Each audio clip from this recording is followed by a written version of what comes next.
All right, we are live for episode 30 of the Let's Go podcast. We are episode 30. Look at that, how we got to 30 episodes, and we definitely are not going to disappoint. We have the great Evan Roberts, host of Afternoon Drive, WFAN Sports Talk Radio.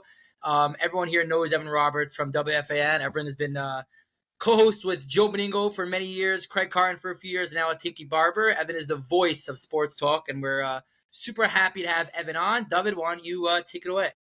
Well, so before we get going with the good stuff, I got to first just let our audience know what a mensch Evan is. I first ran into Evan, well, besides for overnight 2004, 2005, I ran into him outside a Mets game in 2017, and I was walking in the parking lot. I was alone, a lone depressed Mets fan, even though they weren't that bad that year. And they had actually lost the game, one of those brutal losses. I ran into Evan. He was with a friend of his. And I said, hey, Evan Roberts. And all he was ready to do was stand there and schmooze with me. But I didn't want to be an annoying fan. I talked to him for 30 seconds, took a selfie. He said, why do you want a selfie with my ugly radio face? And, and then for a long time I was kicking myself. I was like, why didn't I just schmooze with him? I thought maybe we could have gone and got a beer, the way, his posture kind of talk about the Mets more. And fast forward 7 years later, we're at College Point Fields 2 Sundays ago. Avi, who's the commissioner of our league, comes over to me and he says, Evan Roberts is right over there. I said, let's go ask me on the podcast. My at-bat was coming up. I couldn't leave. Swung at every pitch on my next at-bat. And Avi was there. It was like a 9-pitch at-bat. I was fouling everything off. I was thinking to myself, like, what the heck is this guy doing? Like, he's fouling off pitch after pitch. He's taking a ball just below the knees. Like, the swing and get out. Never give up an at-bat. You never give up an at-bat. I respect that. So then I run. Avi's like, he left. That's it. We run 2.5 blocks. Evan's with his kids. I'm like 20 feet away. I'm like, Evan, you're going to think I'm crazy. Hey. And he's like, no, what's up? Come on over. Schmooze. Want to come on our podcast? Absolutely. Just send me an email. And here we are. So I just wanted to let all our audience who knew already what a mensch Evan was, wanted to give him props for that. So thank you so much for coming on. Not a problem. Really honored to be on episode 30. It's a very special number. Is that number special to you? Not really. I was just thinking of like Cliff Floyd for a second, maybe David Robertson. I was thinking of random 30s in my head. But no, listen, I enjoyed my 30s in my life. Like turning 30 turned out to be like a pretty cool time in my life. So from that standpoint, not too bad. Plus, I think Nolan Ryan wore that number when he was with the Mets. If I'm trying to remember correctly. That's pretty interesting. Cliff Floyd, you're getting straight into 2006, aren't you? You're getting straight to the misery, the Mets misery, aren't you? Listen, it's on my face all the time. I mean, the scars on my face are all from Mets misery.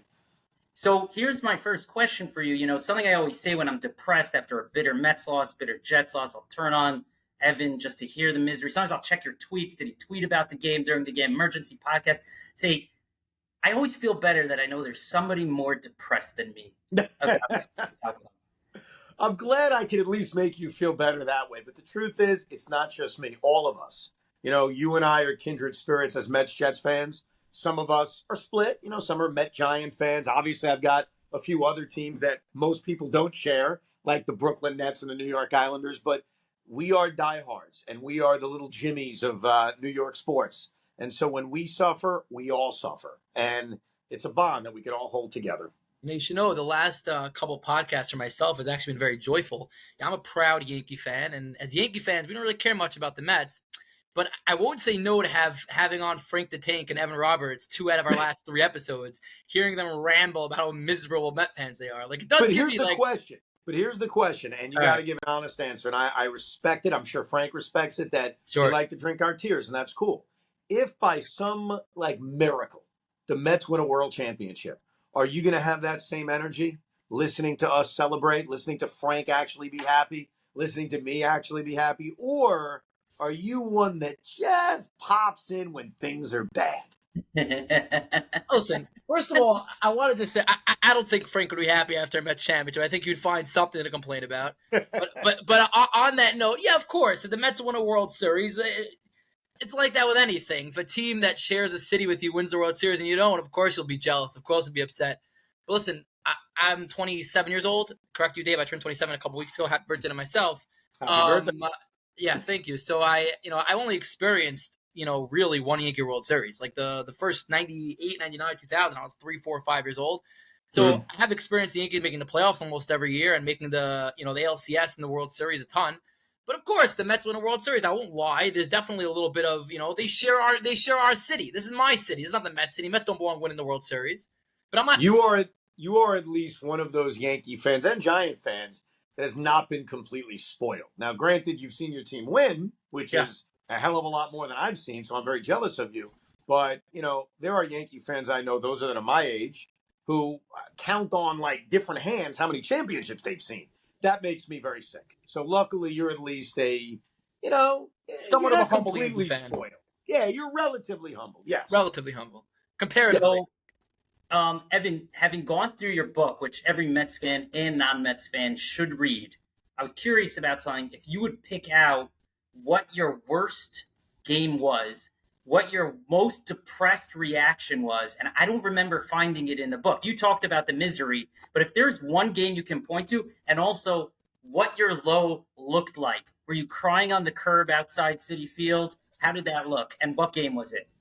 So there's a lot of options. Okay, there's a lot, like even talking about it is going to get me depressed. The time I really cried, I remember crying myself to sleep, and it's kind of odd because it's not the disappointment that a lot of other years are, but I think age has a lot to do with it.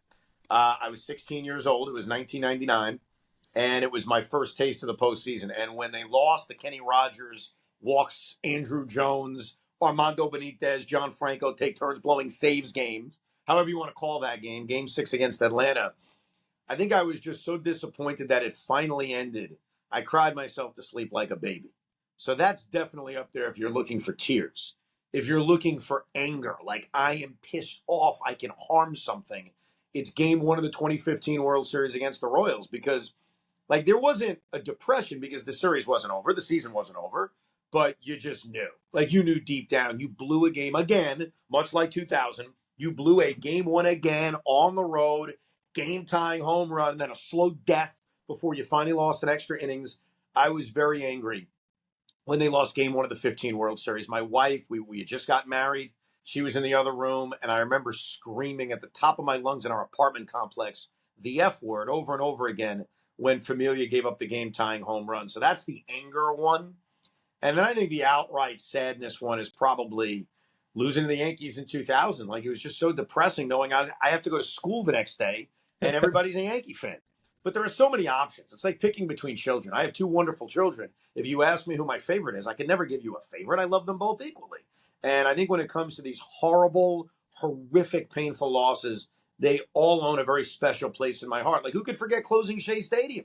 That one's up there too. Losing Game 162 again. See, to me, having things happen again is worse, right? So losing Game 162 to the Marlins again. Losing Game 1 of the World Series again. This is why I'll give you a spoiler alert. And I'm going to knock on wood when I say this. If effing Aaron Rodgers gets hurt week 1 against the Niners, it will be 50 times worse than what happened a year ago. Because I really believe that when something happens again, like deja vu, the very next year, like those examples I gave, not the very next year in the case of 2015, I think it makes it 10 times worse, in my opinion. I definitely feel that. I'm glad you brought up 2015 for two reasons. First of all, is Jairus Familia on your list of all-time Mets villains now? No. Believe it or not, no. And I give you a reason why. I feel like they didn't use him very properly during that postseason. Like, I didn't love the fact he didn't get a clean fifth inning, Game 5. Instead, they let Matt Harvey start the ninth inning, something I was vehemently against at the time and still bothers me. And so there were times during that World Series. Obviously, Game 1, I put all on him. I mean, he quick pitched when he didn't need to, and he gave up the lead. Obviously, that's on him. But I thought a lot of his blown saves were by circumstance. And I'll tell you the other reason why he's not an all-time villain. Unlike Armando Benitez, who isn't our all-time villain, who is a dog, Familia had moments. I mean, the guy came in Game 5 against the Dodgers and made it look like Mariano Rivera and got a 6-out save. Like, I can't forget that. I can't just eliminate that. So while I may not give Jairus Familia a standing ovation when he comes back on All-Timers Day, to me, he is nowhere near the ilk of Armando Benitez. 100%. One other question from that World Series. Familia, doesn't he play right now? And I might sound like a geek, but I guess it's perfect for this conversation. Doesn't he play for the Diablos Rojos, if I'm not mistaken? I think so. Because I follow Trevor Bauer's journey. They just won a big, I think it was a champ. I don't know how it works in Mexico, but I think I remember seeing through one of his vlogs that Familia is on that team. Robinson Cano is on that team. I'm not surprised because, like, when you really think about it, he's not that old. You know, especially when you look around baseball. I mean, Rich Hill is still pitching, so I think Familia may have another major league visit at some point. His second time with the Mets was a disaster. I try to forget about that. But when I think back to 2015, while he did blow big saves, I can't just ignore the good that he also had. Right. Let me ask you one other question from that World Series, and I got to shout out my brother Moshe, who's also a big-time fan. He's still talking about, and you write about this game in your book, he's still talking about TC pulling Addison Reed from Game 4. And he had gone his inning already, but the trend in baseball at that point was riding the hot hand in playoff games. Madison, whoever it is, just all of a sudden they're coming 4 innings out of the bullpen, doing things they've never done before. And that bothers him more than anything else about that series. I don't know what you think about that. I think that Game 4 is a very underrated gut punch in that World Series because Game 1 gets a lot of attention, obviously. Game 5 is when it all ends, but they had a real chance in Game 4 to even that series up and change everything about it. So, yeah, I think it all bothers me. When I think back to every part of that World Series, if you can change one thing here or one thing there, we're going back to Kansas City, and you never know how that finishes. But I think with time to look back, I look at the Kansas City Royals, and I think I just admire them a lot more than I did at the time. You know, they lost the 7th game of the World Series a year earlier, and then they marched their way back to a World Series. And they fought back. They were losing in the divisional series 0-2. I think looking back at them, they feel like a team that was just never going to be denied. And that sucks because we were on the wrong end of it.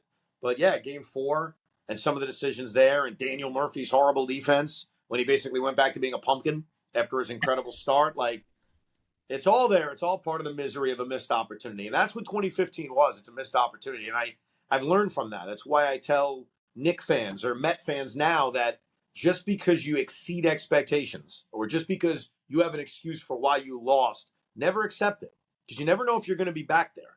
And the Mets haven't. I mean, let's be honest. Like, we thought, we'll be back. We've got DeGrom. We got Syndergaard. We got Harvey. Yeah, they've gotten back.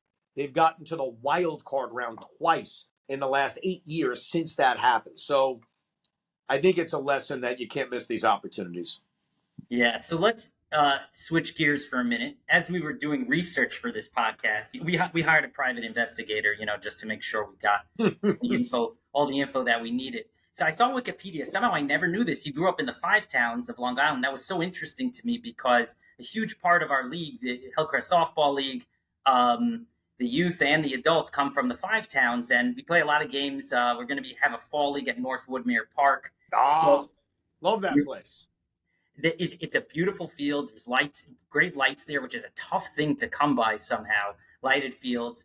Can you tell us a little bit about life growing up in the 5 towns, any interactions with the Orthodox community, which is a big part of our fan base? It's a loaded question. You can leave that part out. No, I got nothing bad to say about that. Obviously, it's funny when I lived there. So I lived there between, I forget when my parents moved there. I can't speak on that. But ever since I was born in Brooklyn, but we lived in the 5 towns between the year I was born, 83. I moved out in 01, and my parents left about 2006, 2007. By the time they sold their house, we were the only non-Orthodox Jewish people living in the community. And it was funny. I didn't have a problem with it. But what was kind of sad about it was the school I went to got shut down because nobody was going to the school. I used to go to number 6 school, which was my elementary school. And the Orthodox community were going to different schools. So there was no one left to go to the schools. And so I visited it. I think I visited about 8 years ago. And it was dilapidated, it was gone. And then I heard someone bought it, and it got turned into something nice. But yeah, I went to number 6 school. I actually worked at North Woodmere Park. You worked there? I worked. You know what I did? The lamest thing ever. But that's okay. I'll admit it. There's a swimming pool at North Woodmere Park. Yeah. Does it? Sure. That's where Dom is involved, no? Avi, I was asking. Yeah. Anyway, go on. Yeah. Dom DeRosa is Dom DeRosa is he's our officiator. He's the head of all the umping and the refs, and he's a very good relationship with the Parks Department and the Jewish community. So that's part of what he does now also. So they still have the pool there at North Woodmere Park. Yeah. So I used to work at the pool in the ticket taker guy. So if you were going to the pool, I was the one who's like, let me take your tickets. And then I would have to tell kids, don't run. So like I'd go into the pool area. I'm not a lifeguard because I can barely swim. I would basically say, don't run there. It's very dangerous. So it was the lamest job ever, but I love North Woodmere Park. It had beautiful baseball fields. You got to watch out for the bird poo. That's a major issue. There's a lot of geese there because it's right on the water. So as long as you could kind of circumvent the geese doings, if you will, beautiful field. I played many a baseball game there. I tried to play basketball there, but I wasn't very good. But yes, love North Woodmere Park. I had no problem growing up in Woodmere, Long Island, Lawrence High School. I think that's still around.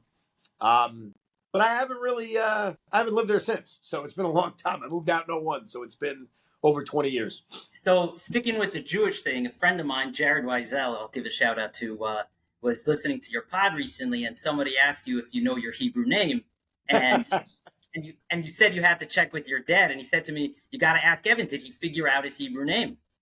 My dad had no idea. I asked him. He's like, I don't know. I'm not sure, son. So I don't really know. So you can give me a Hebrew name. I mean, maybe we can make one up, but apparently I don't have one.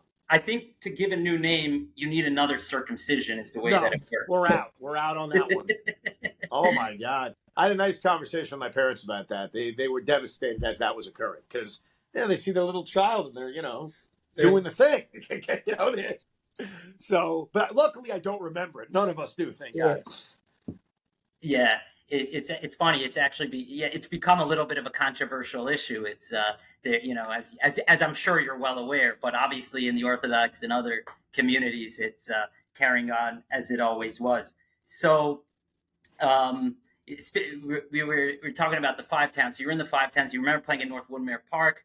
What position? What's your position, Evan? First base. I played first base because I was a lefty. I am a lefty. Always was a lefty, and I think as a younger kid, I wanted to play second base, and early on, coaches would say, you can't play second base, you're a lefty. It's not allowed, it's frowned upon, which always annoyed me. So I moved over to first base, and I was a terrible offensive player, still am when I play baseball, cannot hit, never was able to hit effectively, but I actually became a pretty good defensive first baseman, and I modeled myself after the great Rico Brogna, the first baseman for the New York Mets back in 1995, 1996, and then was traded to the Phillies in this awful trade where they got Toby Borland and Ricardo Jordan, I think was the lefty reliever. But I loved Rico Brogna. I thought he was brilliant defensively. He went on a crazy home run tear. I remember he went on a crazy home run tear one time, Rico Brogna. He did. It was 1995.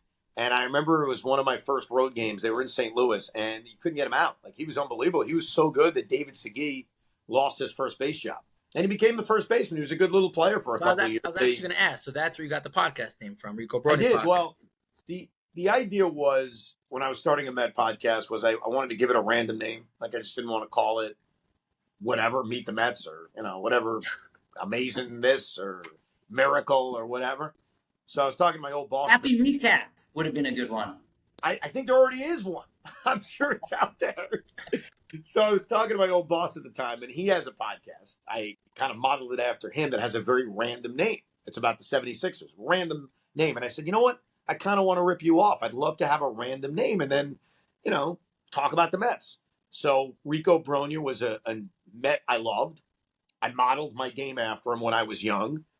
And I said, he's so obscure that a lot of people don't even know who he is. Like, a lot of Met fans would be like, really? Especially if you're younger. If you didn't see him play, you probably don't remember him.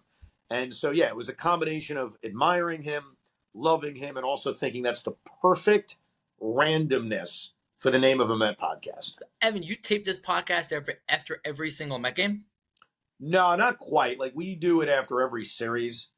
Lately, because the Mets are in this pennant race. We've been doing it a lot after games, so it's almost turned into every single game. But yeah, it's tough to make that kind of commitment after doing 4.5 hours of radio. But everyone we definitely do it after every series. It's a lot of fun watching, seeing Evan Roberts' reaction, whether it's devastation or whether it's thrill. I watch it all the time. It's awesome. It's great content. Appreciate that. Thank you very much. So another question from our small but devoted listeners is we need some marital advice. Evan Roberts has season tickets to the Mets, Jets, Nets. He scores every game. He sits there dutifully, not missing anything. How are you able to negotiate that with a wife and 2 children? So there's 3 keys, okay? Here are the 3 keys. Number 1, when you're dating, you have to show who you are. Okay? So this starts very, very early. Don't pretend. A lot of people pretend. They're like, "Oh, yeah, no, I don't care about it." Don't pretend. Because eventually, especially if you fall in love and you get married and that person you're dating turns out to be the one, they're going to know who you are. So lying does you no good. It's stupid. It's short-term gain. It's not smart. So right away, my wife, girlfriend at the time, knew everything about it. She knew, wow, that guy's obsessed. So she had a chance right there to say, boy, this guy's crazy. I don't want to date him. That's number 1. Number 2, DVR. DVR is my friend. I still go out and do lots of things with my kids and wife. It's not like every night I have to watch the Mets live. Now that hurts doing a live Rico Bronya, obviously. It's why I can't commit to doing it every single game. So Labor Day weekend, I didn't miss a pitch of the Mets, but I didn't watch it live because we were going to parties. We were doing whatever we were doing. And DVR is very, very important. It takes a lot of kind of poise. Like you can't check your phone every 2 minutes. You got to just let things marinate. And if you enjoy watching your team play, DVR is your friend. Here's the third thing. It's very, very important. All right, very, very important. Give her whatever she wants.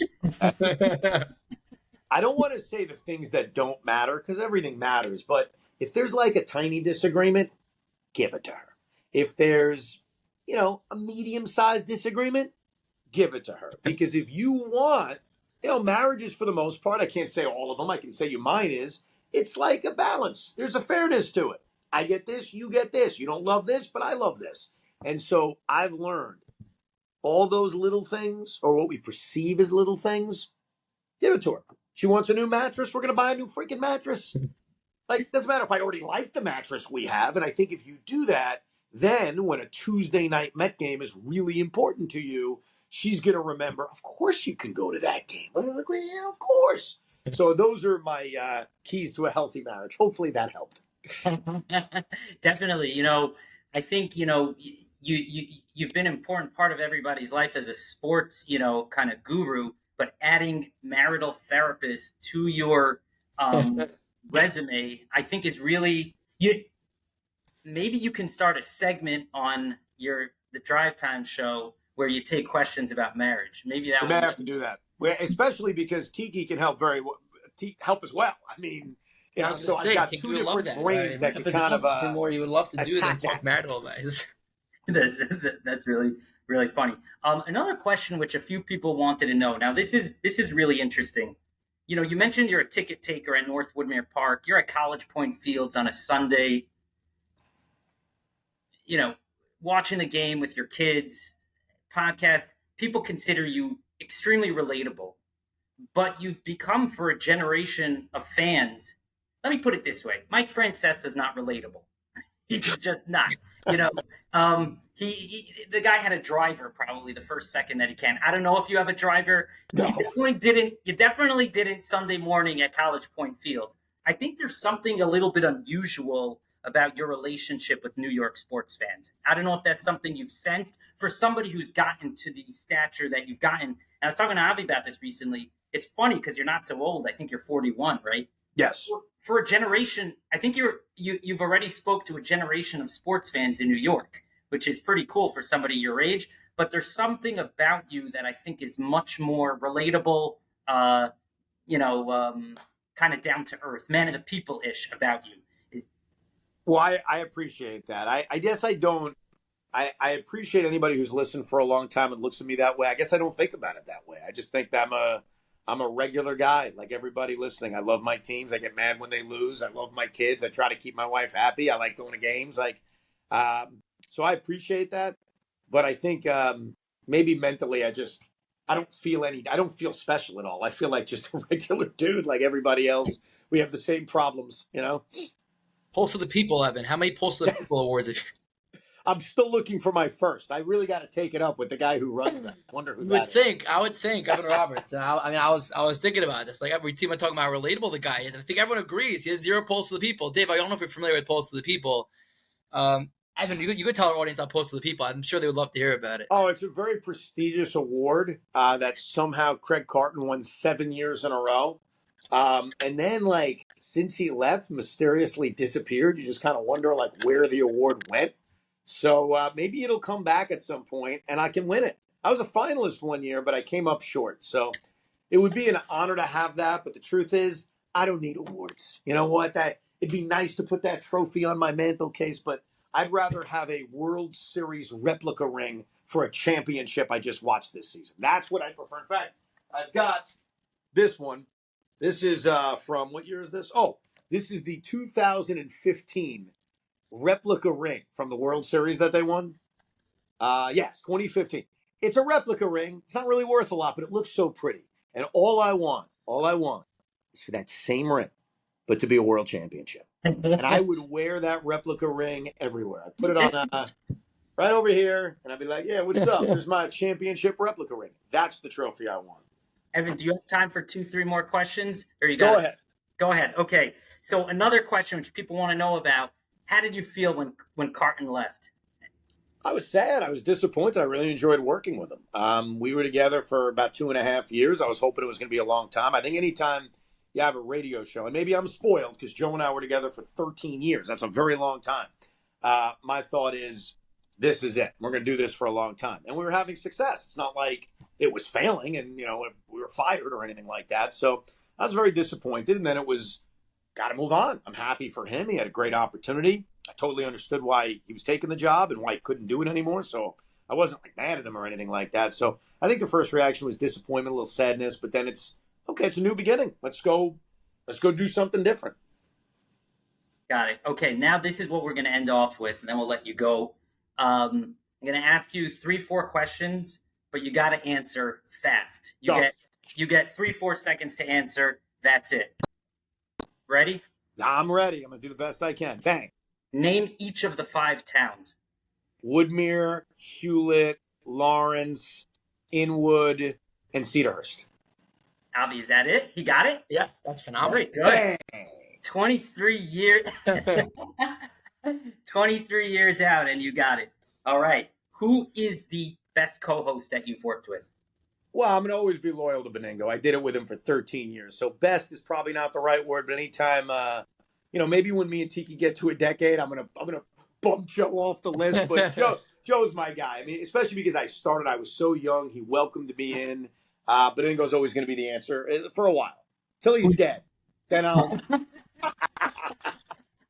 Evan, you're allowed to say that because Joe always talks about his own death on whenever he's on air anyways. So it's... Exactly. He's the one who's always said, when I die, go to Vegas, bet on the Jets. They're going to win the Super Bowl. He has said that many, many times. So if, I hope Joe lives till he's 110, but if Joe dropped dead, I would give him a proper eulogy on WFAN. And then at the end of the eulogy, I'd say, by the way, go to Vegas and bet on the Jets. Joe told us, so let's go. All right, here's a toughie for you. Who's the worst co-host you've ever worked with? Well, the worst co-host, Chris McMonagle. No, I'm just kidding. I'm just kidding. I hope that gets back to him. I'll see if that's the few. It's good for us. Come on the show. Come on the podcast. It'll be great. Come defend yourself, Chris. Defend yourself against the hate of Evan Roberts. No, it's not Chris McMonagle. It's probably Tommy Lugauer. That's who I'm going to go with. Same for us. Would love that. Tommy, come on as well. to defend his honor. What was the story with you and Tommy? I love Tommy. I'm just trying to find someone. I'm trying to give you a good answer. I haven't had like a bad co-host. Like I wish I could give you an example of, oh man, I did one show with this guy and there it was just a freaking disaster. Obviously I've had 3 main co-hosts, Tiki, Craig, and Joe.